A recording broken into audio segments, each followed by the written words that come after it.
Assalamualaikum warahmatullahi wabarakatuh. Alhamdulillahirabbil alamin alladzi anzala sakinata fi qulubil mu'minin liyazdadu imanan ma imanihim. Asyhadu an la ilaha illallah wa asyhadu anna Muhammadar Rasulullah. Allahumma shalli wa sallim wa barik ala sayyidina Muhammadin wa ala alihi wa sahbihi ajmain.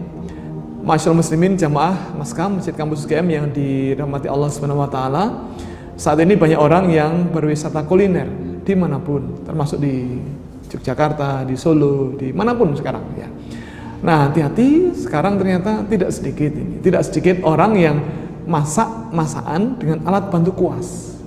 Ada sekarang ini banyak jenis-jenis masakan yang menggunakan alat bantu kuas untuk mengoleskan minyak, margarin, mentega, atau bumbu pada permukaan masakan ya.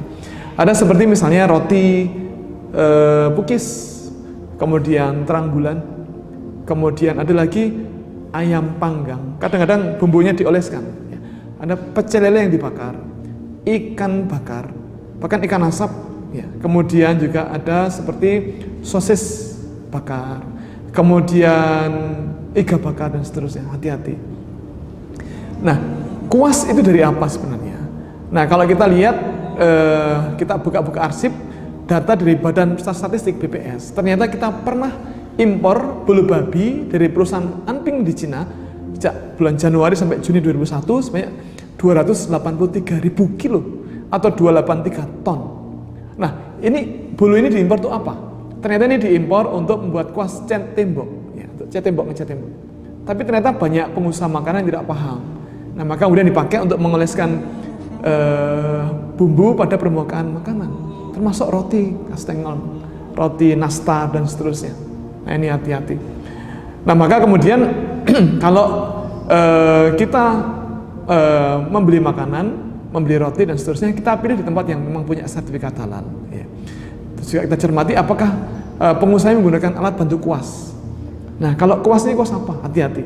Pernah suatu ketika kami datang ke toko roti yang tidak punya sertifikat halal karena penasaran begitu. Kenapa toko roti ini nggak mau nyari sertifikat halal? Nah, kemudian saya beli roti satu saja yang kira-kira paling aman untuk membuka komunikasi. Ya, kemudian setelah di kasir bayar, kemudian saya nanya, Mbak, maaf rotinya halal nggak Mbak? Halal Pak. Yakin Mbak? Yakin Pak. Kalau yakin halal, kenapa kok tidak nyari sertifikat halal dari MUI? Insya Allah halal Pak. Yakin Mbak? Ya insya Allah Pak. Kenapa tuh Pak? Beli roti cuma satu, kok nanya halal sampai 4 kali? Mbak, mohon maaf, kalau mbaknya membuat roti, kan sering permukaannya diolesi dengan mentega, margarin, atau telur. Iya Pak, itu pakai apa Mbak? Kami pakai kuas Pak. Kuasnya bulunya warnanya apa Mbak? Putih, hitam, atau yang putih kekuningan? Anu Pak, yang putih kekuningan Pak. Hati-hati ya Mbak, itu dari bulu babi. Bapaknya bercanda, itu kan dari plastik. Oke, mari kita cek. Bagaimana cara ngeceknya? Apakah dipecet-pecet terus ada oing-oing? Enggak. Caranya cabut satu helai bulunya, kemudian dibakar. Perhatikan asapnya. Mohon maaf, kita tentu ingat kalau kita melihat adik-adik mahasiswa itu demo di jalan raya membakar ban mobil, asapnya warnanya apa? Loh, hitam, pasti hitam, pasti. Kenapa? Karena dia adalah bahan anorganik. Plastik kalau dibakar pasti asapnya hitam, pasti. Karena bahan anorganik. Jadi kalau kita nyapu sampah daun-daunan dibakar, asapnya pasti putih. Karena bahan organik, daun kan organik. Termasuk ini sate ayam, sate kambing, gulai, tongseng, pasti asapnya putih, pasti. Kalau kenapa putih? Karena dia adalah bahan organik. Kemudian barangkali ada di antara panjenengan yang jadi pengguna produk herbal, contohnya rokok. Nah, ini kan rokok kan dari daun herbal. Nah, asapnya pasti putih. Nah, kalau hitam berarti itu plastik, itu rokok palsu. Nah, maka cabut satu helai kemudian dibakar. Asapnya warnanya apa?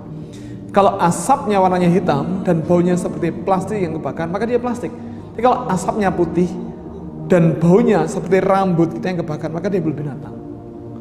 Jadi cara ngecek tadi, perhatikan asapnya, warnanya seperti apa, baunya seperti apa. Yang ketiga, mohon perhatikan warnanya.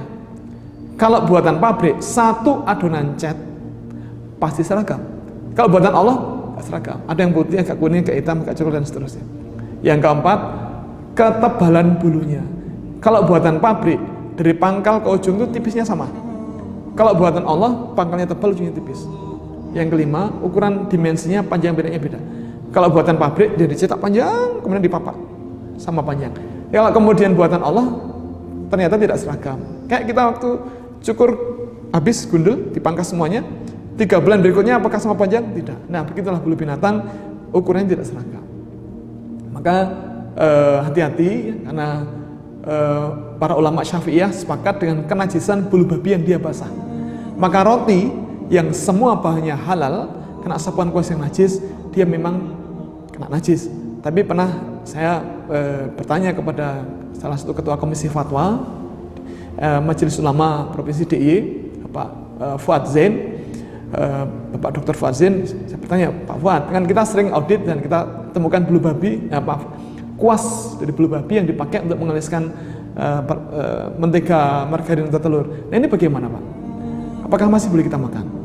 Nah, beliau mengatakan, Pak Nanung, komisi fatwa sepakat pula dan tidak berbeda pendapat bahwa roti yang semua bahannya halal kena sapuan kuas yang najis, rotinya kena najis.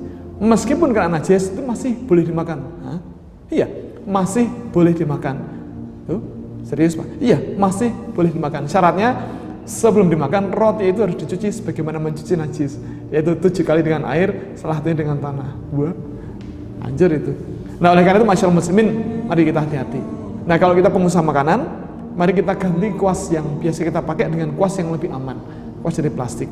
Mudah-mudahan apa yang kita makan ini dari hari ke hari semakin aman begitu, semakin bebas dari yang tidak halal begitu, dan semoga dengan ini kemudian Allah mencatat ini sebagai amal ibadah kita yang diterima Allah Subhanahu wa taala.